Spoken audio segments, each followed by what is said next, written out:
Argentina ও স্পেনের মধ্যকারের final ম্যাচটি আবার অনুষ্ঠিত হবে। সেটা বিশ্বকাপের ফাইনাল ম্যাচ নয়, সেটা হচ্ছে ফাইনাল সীমা। ফাইনাল সীমা তো আপনারা চিনেন না, তাহলে ফাইনাল সীমার ঘটনা জেনে নিন। ফাইনাল সীমা কাকে বলে?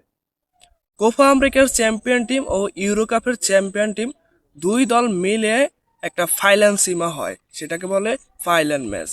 সেটাই অনুষ্ঠিত হবে নভেম্বর মাসে কাতারের লুসাইল স্টেডিয়ামে। এই ম্যাচটি অনুষ্ঠিত হবে। এই ম্যাচটি অনুষ্ঠিত হবার কথা ছিল বিশ্বকাপের আগে মে মাসের মধ্যে, সেটা আর হলো না।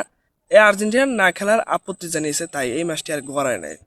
এবার এই ম্যাচটি আর্জেন্টিনা খেলার জন্য আগ্রহ দেখাইছে, কারণ তারা বিশ্বকাপের ফাইনাল ম্যাচে স্পেনের কাছে কোনো পাত্তে পায় এবং স্পেন আর্জেন্টিনাকে হারিয়ে চ্যাম্পিয়ন হয়েছে। তাই জন্য এই আর্জেন্টিনা চায় যে আমরা বিশ্বকাপের ফাইনালের প্রতিশোধ নেবার জন্য আবারও এই ফাইনাল সীমা খেলবো। সেটা অনুষ্ঠিত হবে, আপনারা তো জেনে গেছেন, নভেম্বর মাসে লুসাইল স্টেডিয়ামে। তাহলে আর্জেন্টিনা আবারও এই ফাইনাল সীমাতে গিয়ে স্পেনের কাছে কট খাবে এবং স্পেন এদেরকে যতবার ঘুরাইবো ততবার কিন্তু ফাইনাল ম্যাচে ঘুরায় নেয়।